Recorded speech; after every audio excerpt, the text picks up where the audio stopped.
afternoon. My name is Hazan Dvorafik, and I am the spiritual leader here at Congregation Beth of Windsor, which was Mr. Arthur Weingarden's home community here in Windsor. And he was a remarkable founder of this community. I am honored to serve you today. I'm honored to serve the family, and I'm honored to serve this congregation. Before we begin, I'm going to give you a little bit of tachlis. What does tachlis mean? It's a word in Yiddish. It just means we've got to get some of our chores out of the way. And so I ask that in order to make this time and space sacred and of the utmost meaning to all of us in the room here, that you silence your phones, and I would even ask you to take an extra step and to put them away so that they are not within reach, because this will give you the best focus on the time we have together. And our service is being recorded. If there's anything that you wanted to see again or hear again, you will have an opportunity to do that if you reach out to us. So we come this afternoon to honor the life of a beloved husband and father and grandfather and great-grandfather, a great-grandfather to 13 great-grandchildren. Is that correct? I think we could be done with that. That is a legacy in its own, but we will continue on because art has so many things that we want to honor today. He was a friend, he was a neighbor, he was a man of philanthropic work. And with Maddie, his beloved, he was the founding member of the congregation that you are sitting in right now, the founding member. Arthur, our art, he lived a full life, one of love and wisdom and of service to his community and to the Jewish people, and indeed from the turnout today to every single person in this room who he came across and whose lives he blessed. He lived a life of legacy which we will honor and remember today together.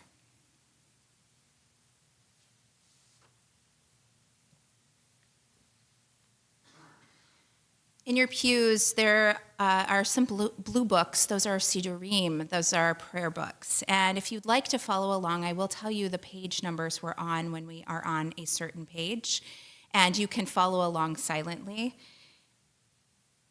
Our first reading is on page 596, and I will read it aloud. When cherished ties are broken, and the chain of love is shattered, only trust in the strength of faith can lighten the heaviness of the heart. At times, the pain of separation seems more than we can bear, but if we dwell too long on our loss, we embitter our hearts and harm ourselves and those about us. The psalmist said that in his affliction, he learned the law of God. And in truth, grief is a great teacher. When it sends us back to serve and bless the living, we learn how to counsel and comfort those who, like ourselves, are bowed with sorrow. We learn when to keep silence in their presence, and when a word will assure them of our love and our concern. Thus, even when they are gone, the departed are with us, moving us to live as, in their higher moments, they themselves wished to live.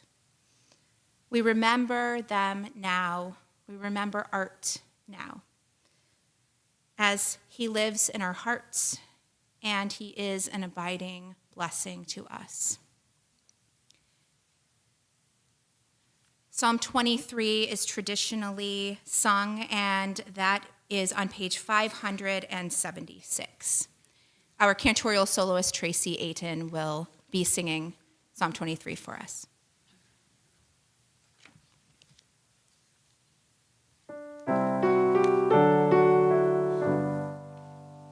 Adonai roi, Yahweh xor, bin odisheya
Birth is a beginning, and death a destination, and life is a journey. From childhood to maturity and youth to age, from innocence to awareness and ignorance to knowing, from foolishness to discretion, and then, perhaps, hopefully, to wisdom. From weakness to strength, or strength to weakness, and often back again. From health to sickness and back, we pray, to health again. From offense to forgiveness, from loneliness to love, from joy to gratitude, from pain to compassion, and grief to understanding, from fear to faith, from defeat to defeat to defeat, until looking backward or ahead, we see that victory lies not in some high place along the way, but in having made the journey, stage by stage, a sacred pilgrimage. Because birth is a beginning, and death is a destination. But life, our life, every single life, is a journey. From birth to death to life everlasting. Isa Enai, Psalm 121. I lift my eyes to the hills, from where does my help come? That can be found on page 577.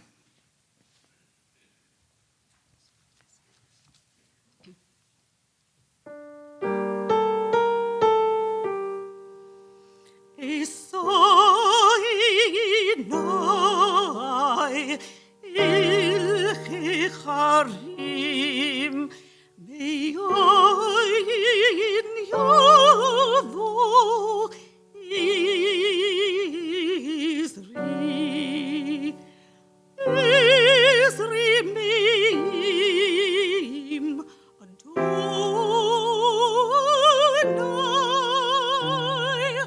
Osit Shamayim,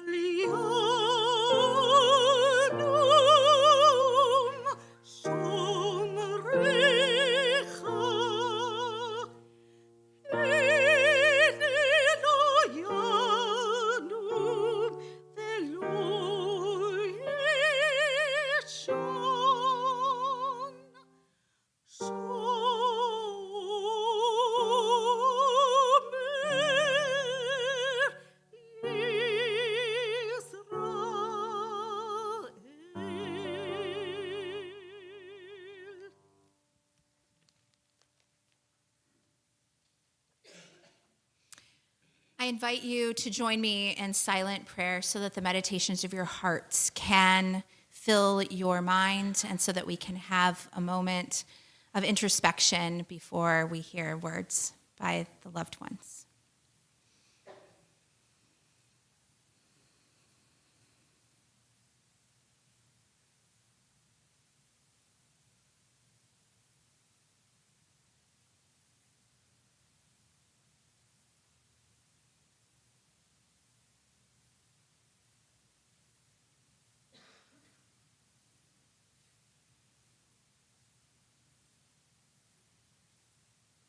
Amen.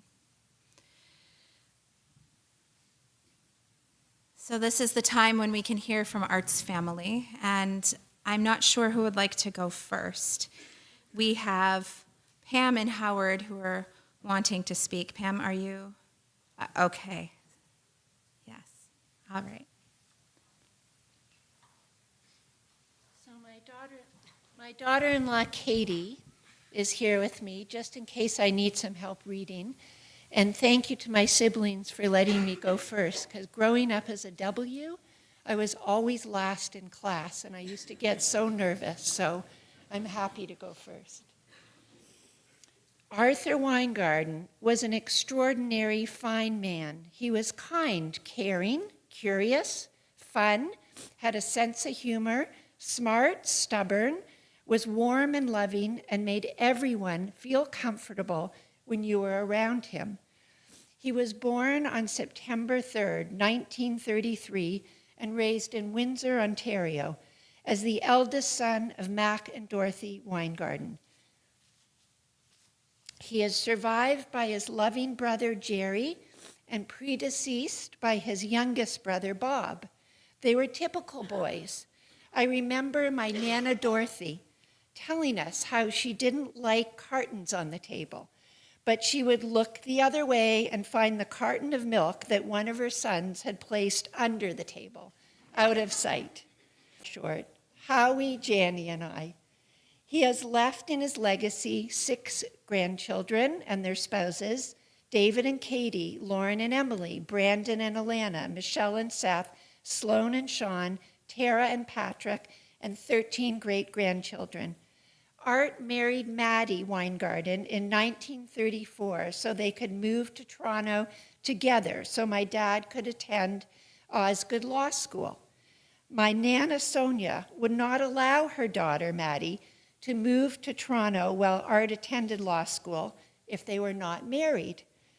So a beautiful wedding happened on a very warm, sunny day in Windsor, Ontario in, we think, 1954. Our dad loved our mom unconditionally. He was there for her in thick and thin, standing by her side, and he went to visit her almost every day the past 2 years when she moved to an Alzheimer's facility. They skied together, cycled together, hiked together, spent time with friends together, did volunteer work together, raised 3 kids together, embraced culture together, and enjoyed laughter with friends from so many different places, be it at their homes in Tucson or Windsor or during their many travels.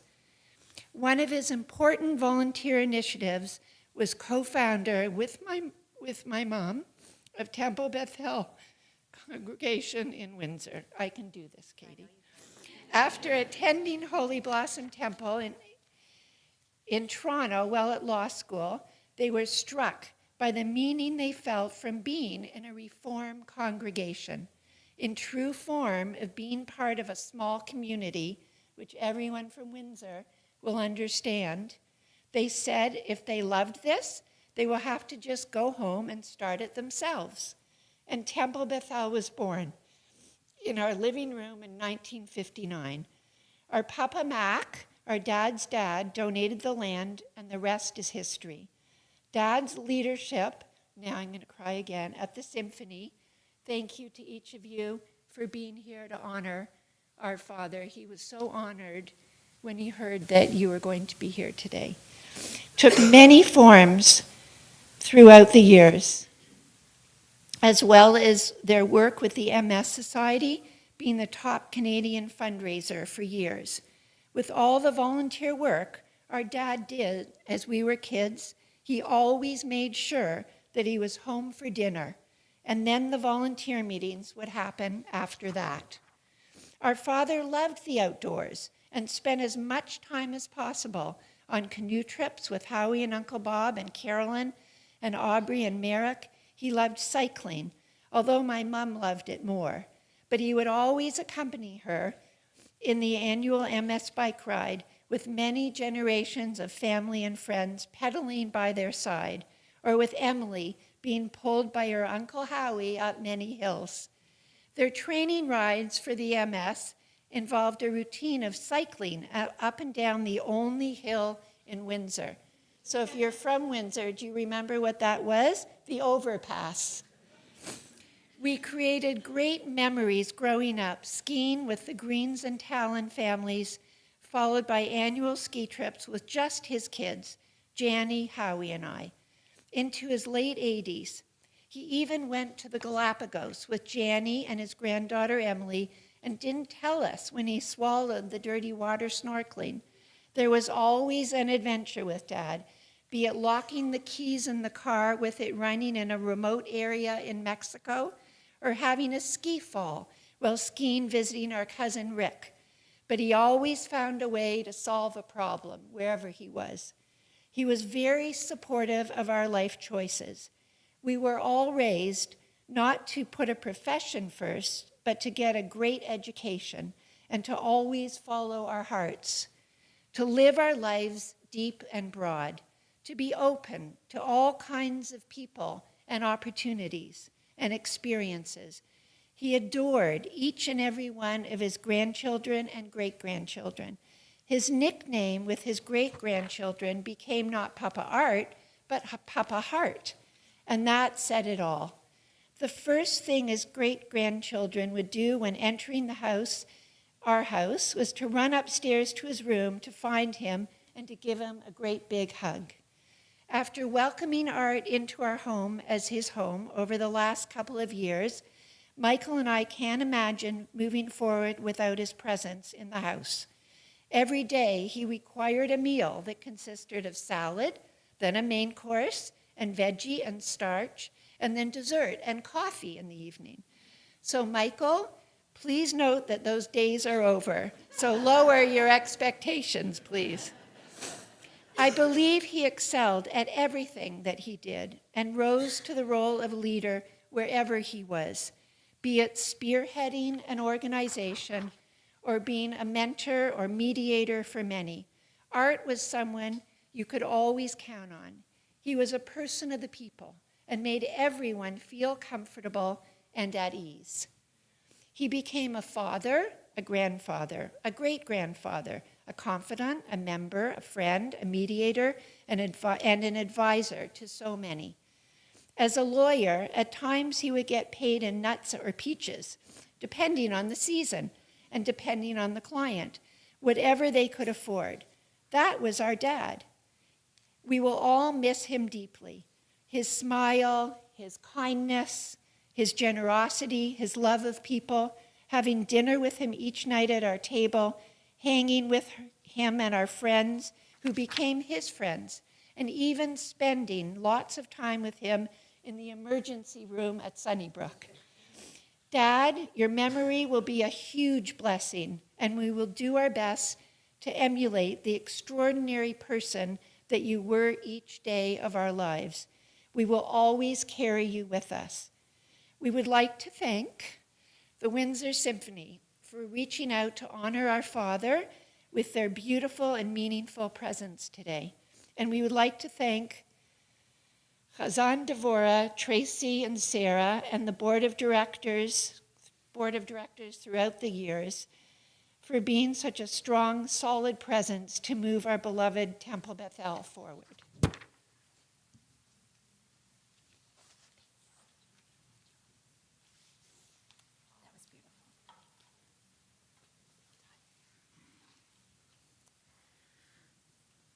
Thank you, Pam. Howard, are you ready? If you need technical support, I can do my best. So come on up and we'll give it a shot.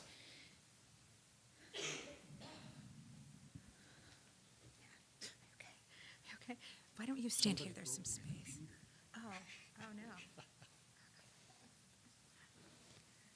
I'll make sure you're all good before you.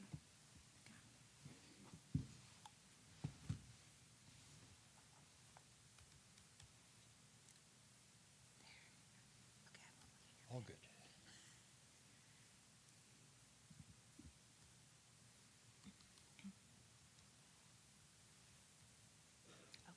Okay. Good to go. Good. Well, looking up here, I was just thinking, about 53 years ago, not quite from here, I think it was a little farther forward, I stood up here beside Rabbi Plout and said, "Today I am a fountain pen." Time marches on. I'll explain that to you later. I'd like to welcome everybody. We appreciate your presence here, truly. As Pam made it abundantly clear, Dad was one of the kindest, gentlest souls we've all ever met. When I was young and even more foolish than I am now, I rebelled a bit, distanced myself from my family. I know that I would have come back eventually, but there were two popular songs during my youth that made me realize the reality of my parents' love. My parents were the antithesis of these songs. One, Cats in the Cradle by Harry Chapin, and most influentially, The Living Years by Mike Rutherford of Mike and the Mechanics and also Genesis. Harry Chapin's songs of a young boy whose father was always too busy to spend time with him, and how the young boy grew up to be just like his dad. You may remember the refrain, "And the cat's in the cradle and the silver spoon, little boy blue and the man in the moon. When are you coming home, Dad? I don't know when. But we'll get together then. You'll know we'll have a good time then." That was never the case with Dad. Also never the case with Dad were the even more touching music and lyrics of Mike Rutherford's The Living Years. I'll play the song when I'm finished speaking because I couldn't play it now. The essence of both messages is to love those close to you with all your heart. Let them know how important it is to let them know how important it is to you for them to know. This became abundantly clear when my daughter Sloane was born. And so I made sure I let Dad know just how much I loved canoe tripping, skiing, and just spending time with him. Onward to the dignified path Dad took in deciding when to end his life.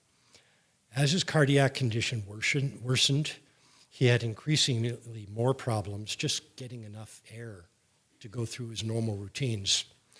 Even putting on his socks caused him to breathe heavily, and he'd need a good rest afterwards. A good friend of my parents, Judy Rockard, called Dad about a year ago, told him that she had a terminal illness and wanted to visit him before her scheduled death. That was the first time Dad had learned of MAID, which is an acronym for medical assistance in death or in dying. He liked the concept and set it aside in his mind for future consideration. And when he reached the point when he was gasping for air after putting on his socks in the morning, it came to the fore in his mind. His recent fall that resulted in a hip fracture, plus the concurrent news that there was no viable cardiac procedure that would relieve his shortness of breath, triggered a discussion with us about MAID. His reasoning was sound, as always, and we all agreed to support his decision. His medical caregivers helped him to initiate the process, and we met the most compassionate medical professionals I have ever seen. They carefully explained his options and accepted his reasoning of why he chose to end his life. Dad's MAID was administered yesterday with us toasting an extremely well-lived life. With Dad's preferred scotch, thankfully provided by Rick Green, in hand, we had a toast with Pam, Uncle Jerry, Janny, and myself, holding his hands, and with a photo of Mom before him, Dr. Laurie Morrison administered the required drugs, and he died peacefully a few minutes later. It was an incredibly dignified way to draw his last breath. We all miss him terribly. Now I'll play The Living Years for you. First, I ask you all to make peace with your loved ones and let them know that every day how much you care for them. Thank you for coming. This will take a minute.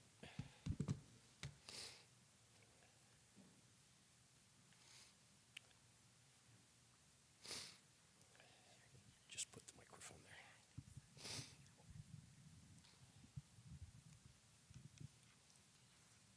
Hopefully this works. Hopefully there's no ad.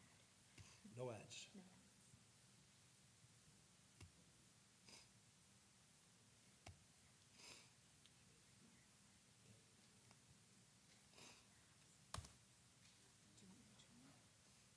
Should work.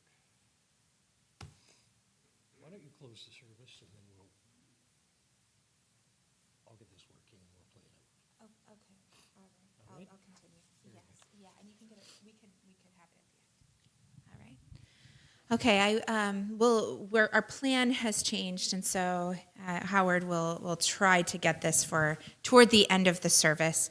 I would like to invite Art's grandchildren, David, Lauren, and Emily, to come and speak about their grandfather.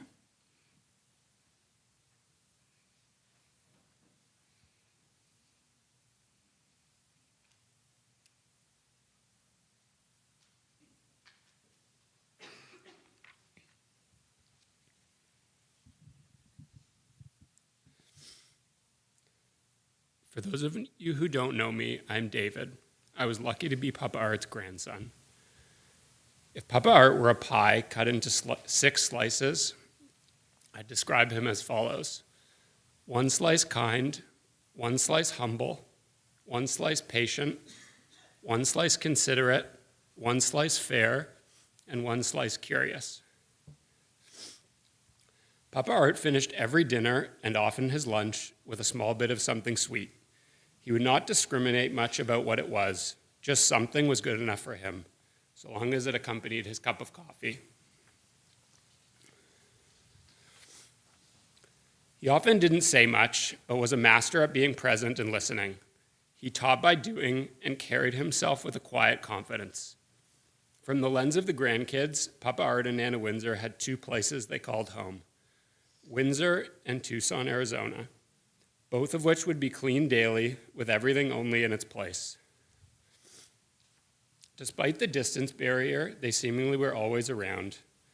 When we moved into our new house in Thornhill and I was a toddler, Papa Art painted a Mickey Mouse mural that covered an entire wall in my bedroom.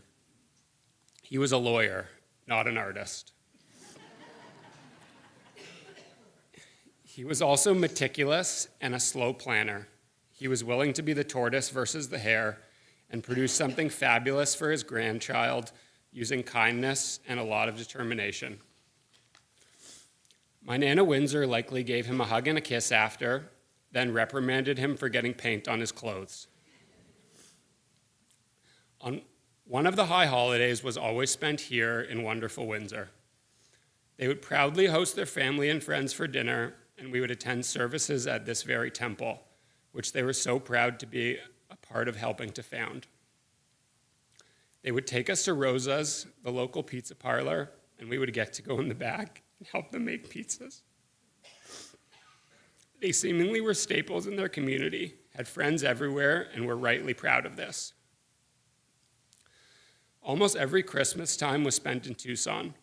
Our love for hiking, the desert, and trail mix with M&Ms in them will persist forever.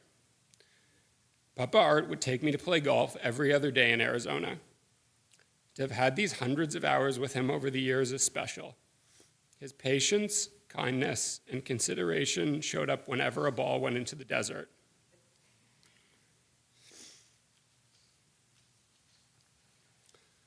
So long as no one was waiting, he would hunt for that ball as if he was looking for a family heirloom. In more recent years, Papa was physically less able. He would still be determined to get out for walks, even if it meant very frequent breaks. The other side of this coin is that it eventually brought him and Nana Windsor to Toronto, where he eventually settled in as a world-class roommate with my parents. For someone so humble and confident, this was also humbling for him. He expressed to me many times how grateful he was to my parents and how nice it was to be able to spend lots of time around the grandkids and great-grandkids. His curiosity and love of learning never expired. He'd take the opportunity to ask us younger folks about things like Bitcoin and TikTok. He wanted to understand the why and all perspectives. He chose to be compassionate before judgmental, but would ultimately be practical. Papa Art was an exceptional man. If all of us could carry with us a fraction of his kindness, humility, patience, consideration, fairness, and curiosity, the world would be a better and more peaceful place. We love you, Papa Art.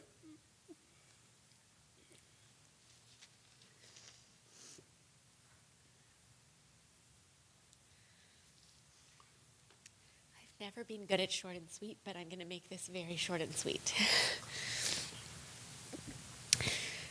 If you are grateful for your life, you have to be grateful for all of it. The feeling that is most present for me right now is gratitude.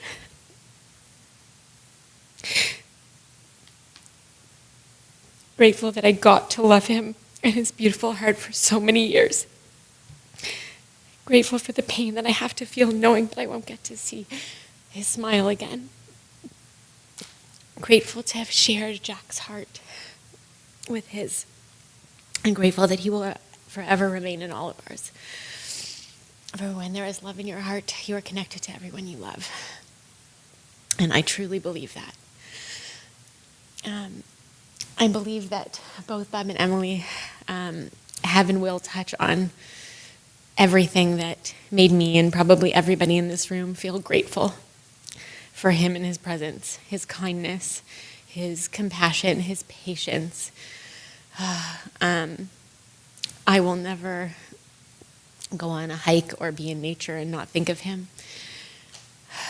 I got to appreciate nature and the simplicity in the only things that matter in life because of him. So celebrating him today, and we'll continue to celebrate him every day. Grateful.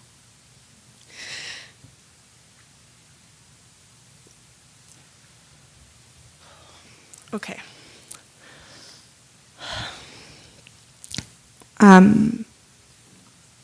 Papa showed up. They were the grandparents that lived out of town, but there was never a question that they were a part of our lives, and spurts of quality time were a given.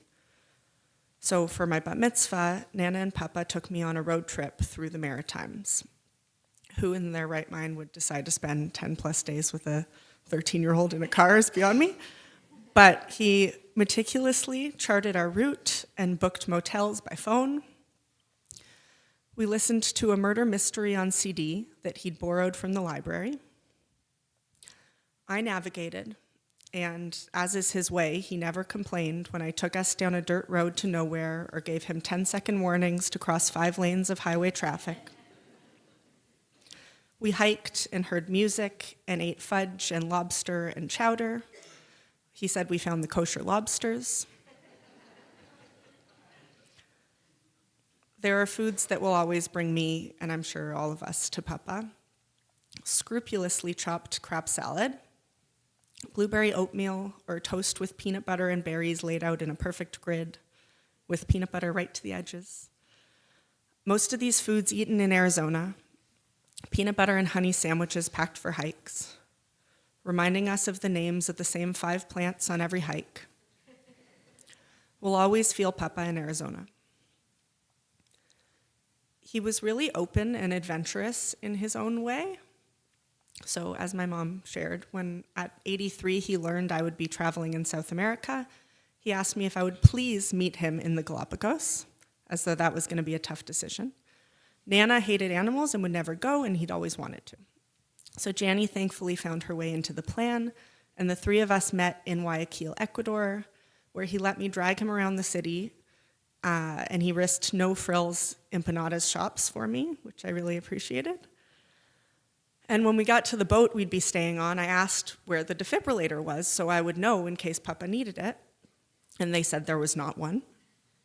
And Papa, of course, had known this in advance and had just made the choice to live his life. As my mom said, he could not figure out how to snorkel, But this was fine because he was really there to read the plaques at the Darwin Museum. We made friends, as he does, and we spent downtime recording his stories and memories. One story I'll tell you because he told it to me maybe 82 times. When he finished grade 12, and I hope I'm getting this right, he wanted to enter university a year early. He was bored of high school, and so he decided on his own to go down to the registrar's office at then Assumption University, now the University of Windsor, and he enrolled right there. And he would tell me about passing meals in the cafeteria, in interfaith dialogue, discussing philosophy with the clergy of the then religious university.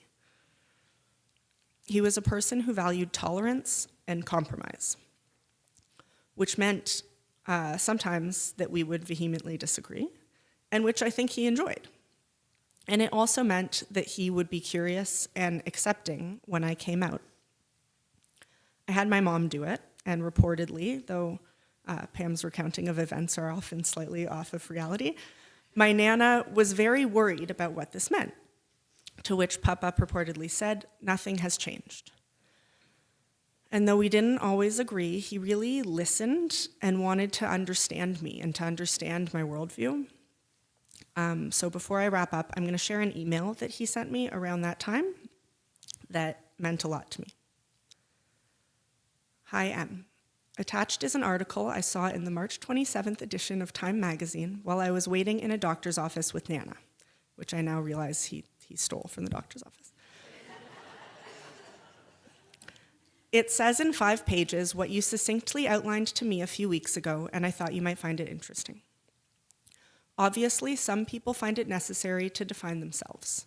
However, after considering, I wonder whether it is preferable that we accept each other as we are, however that may be.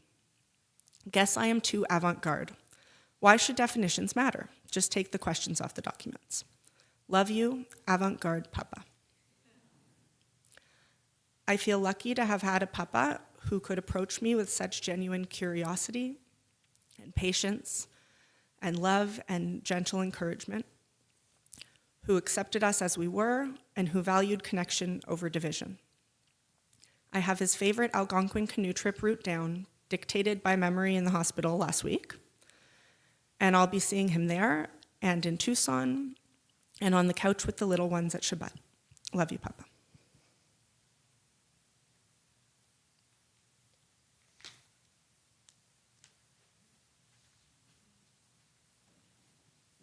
Thank you for speaking about him so lovingly and sharing those stories and memories.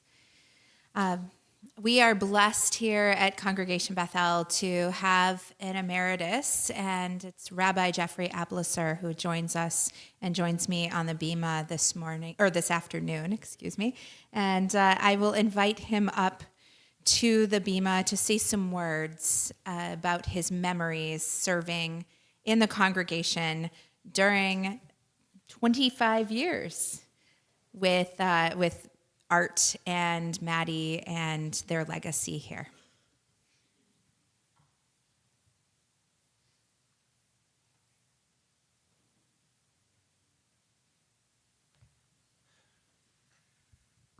Thank you, Chazan Dvorah. And thank you all for being here. I spoke with Art a few days ago, and he bemoaned the fact that most of his contemporaries are gone. And yet we have pretty much filled this sanctuary with people who were touched by his life. Howie, Pam, kids, you spoke wonderfully. And so many things I was going to say you already said, so I'll try not to say them again. You could say, biologically, I wouldn't be here if it weren't for Art, but everybody in this room probably would not be in this room were it not for Art and Maddie. You may have noticed there's a plaque in the foyer that says that the land was donated by Art's father and his uncle. They probably wouldn't have done it without a good bit of gentle nudging from Art and Maddie. And I'm going to talk about Art and Maddie a bit because they were an incredible team. Actually, I was going to start off in a way that I don't know how Maddie would have taken this, because Maddie, who, as you know, was never shy about expressing her opinion, told me on any number of occasions, I don't want you to do Eshet Chayil. I do not want you to do a woman of valor at my funeral. And so I was going to change it to male and make it a man of valor. But I decided not. Someone was going to take it the wrong way and that I had feminized him or something like that. But there were certain lines that jump out that really speak to Art. There's a line, strength and dignity are his clothing, and he laughs at the time to come. That's very much Art in many ways to me.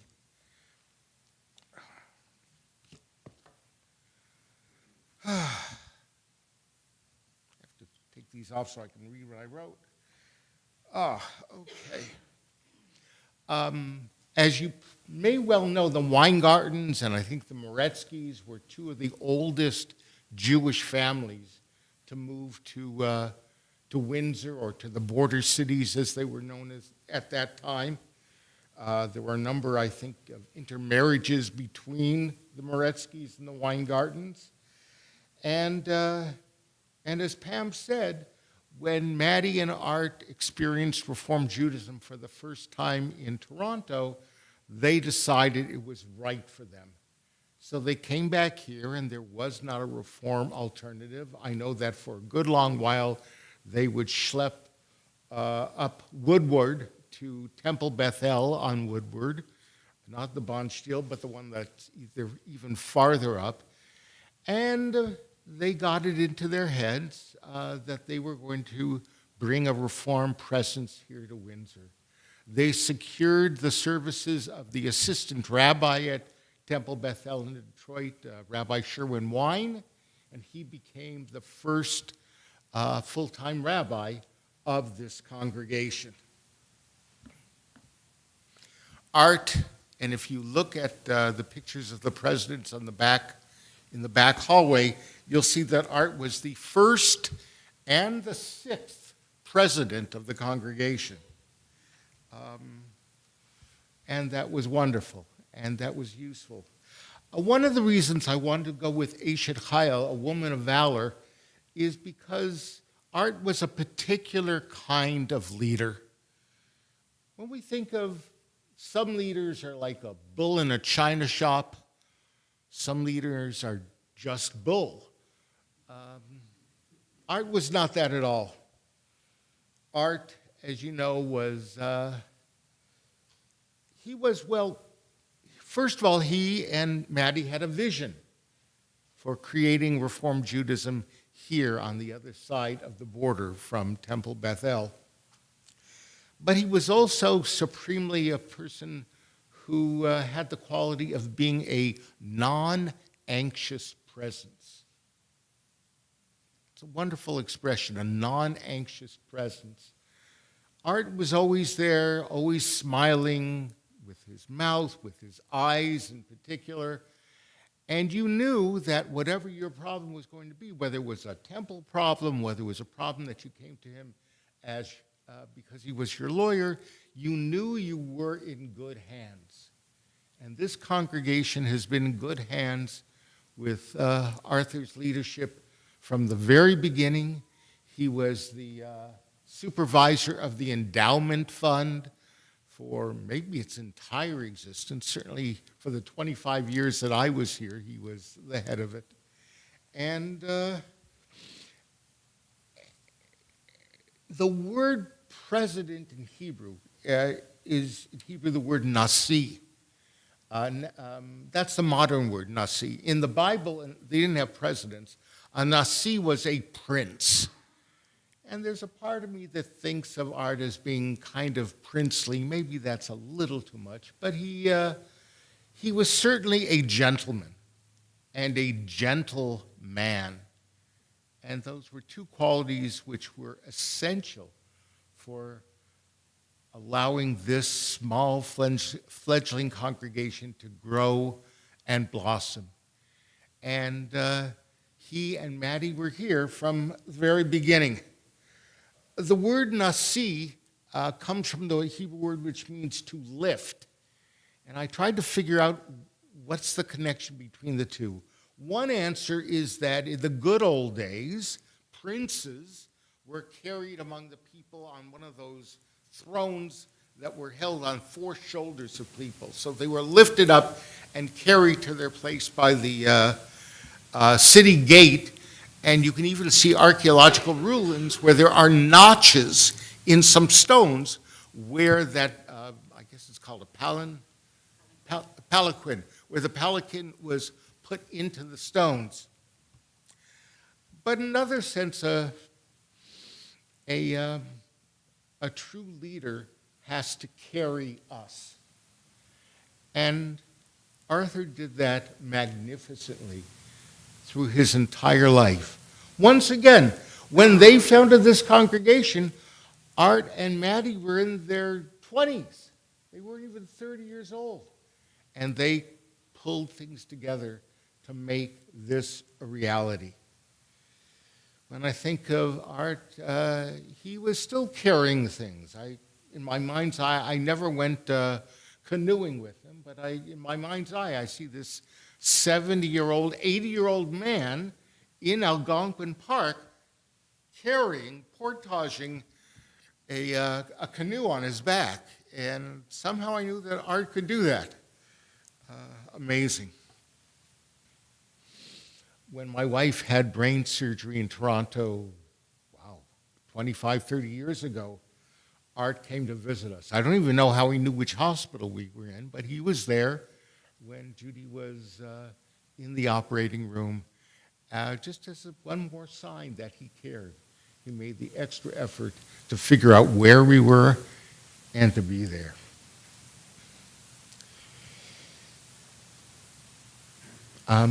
Art and Maddie were a wonderful pair, and they both loved the arts. As we've acknowledged, Art was involved with the Windsor Symphony Orchestra in terms of its leadership, its lay leadership, I guess you would call it. Maddie was into dance. I believe she had a dance studio, I think it was above Burke's, that jewelry store, which isn't there anymore, on Ouellette in downtown. She saw to it that when our daughter came to town, our daughter was 4.5 when she arrived, that our daughter, Rachel, was going to be in dance classes. These were refined people. They had a wonderful sense of Jewish values, and they had a wonderful sense of art. I think my favorite bumper sticker of all time is the bumper sticker that Maddie had on her car. Do you remember what it was? It said arts lover. Did I gobble that up? Arts lover. Okay, so you get it. In every meaning of the word. And so we are here today to remember a genuinely sweet soul. In Yiddish, that's a zisene shama, a sweet soul, a gentleman and a gentleman who, beyond his gentleness, had the vision and the strength to bring this institution into existence. We pray that he's in a place where there are no cell phones and there is no illness, a place that we call shalom.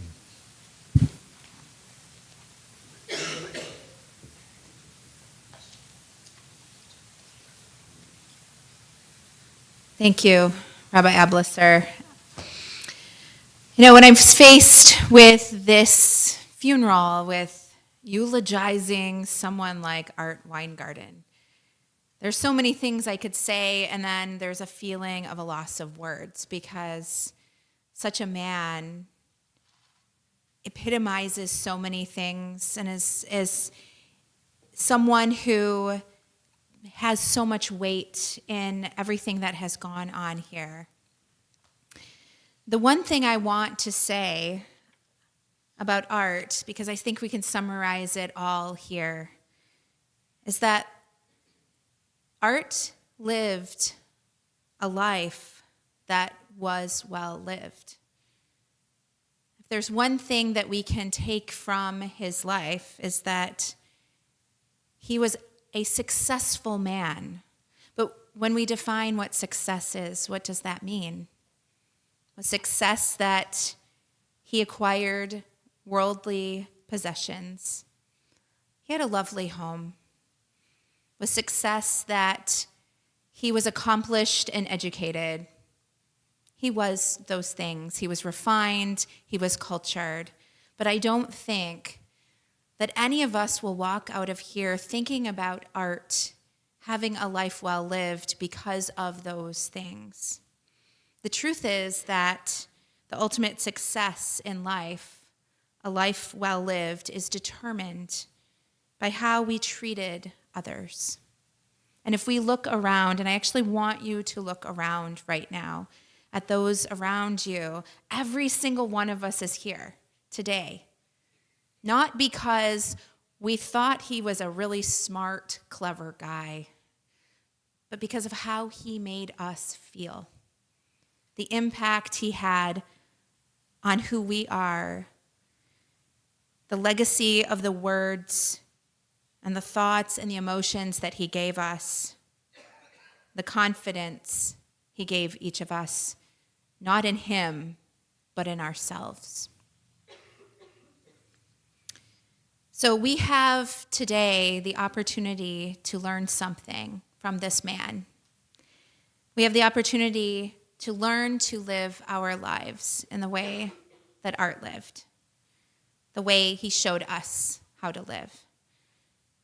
A life well lived, a life of service and dignity for ourselves and for others.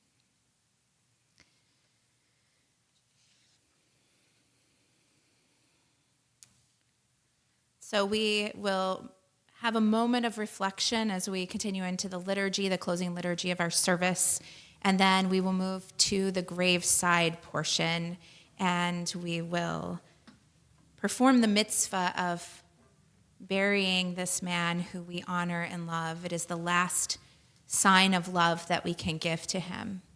As we meditate on that and on the words that you've heard today about him, I will ask the string quartet to play, and I'll give you some silence.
Please rise. El Malei Rachamim is the memorial prayer for the dead. And as we imagine Art departing from this life, his soul lives on eternally, even if his body does not. And so his soul, we are told in Jewish tradition, rises on the wings of God, who is like a bird, who carries the departed to heaven or to eternity. And this is the prayer in which we send him off on that journey. El Malei Rachamim, Shochein Bam Romim, Hamseh Minucha Nechana, Al Kanfei HaShechina, B'ma'alot Kedoshim Utorim Kizohar Harakia Mashirim Et Nishmat Avraham ben Mordechai v'Devorah Ruth. Shehalach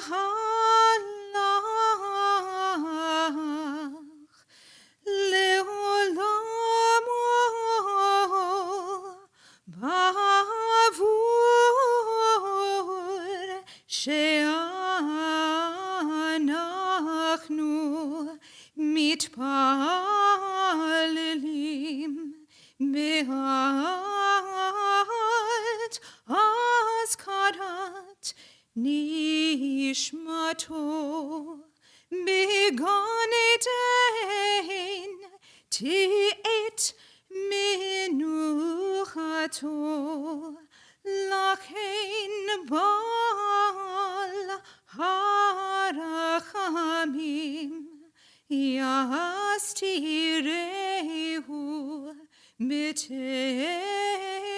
beseter kinafav leolamim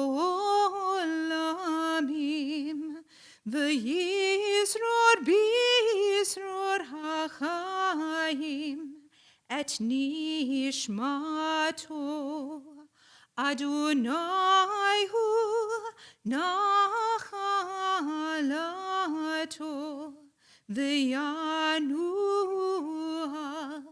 mishalom al mishkavo v'nomar Amen.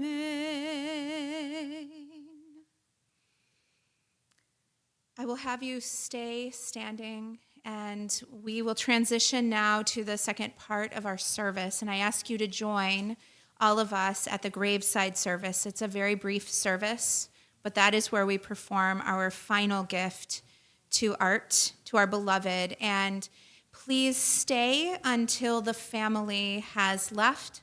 I will ask the family to move into the chapel area, and they will walk with Art out of the building, and then I will ask all of you to follow. You may proceed in the funeral procession with us behind the cars, and we will also leave the back of the hearse open while you are walking out. So if you would like to say one final word, you may place your hand on it if you would like. You can do that. You'll have that opportunity, and then we'll move to the cemetery. After the graveside service, we will have we'll come back here, and you are invited back here to Beth El for refreshments and some time sitting Shiva with the family, because they will be leaving to go back to Toronto for Shiva tomorrow at the home of Pam and Michael Albert, 88 Young Boulevard in North York, Ontario. And so since they will not be sitting Shiva for the remainder of the time here, when we come back after the graveside service for the community, this is your time to sit Shiva with them. All right, you may go, and as I said, please wait for the family to proceed out with Mr. Weingarden, and then as they do that, you can follow.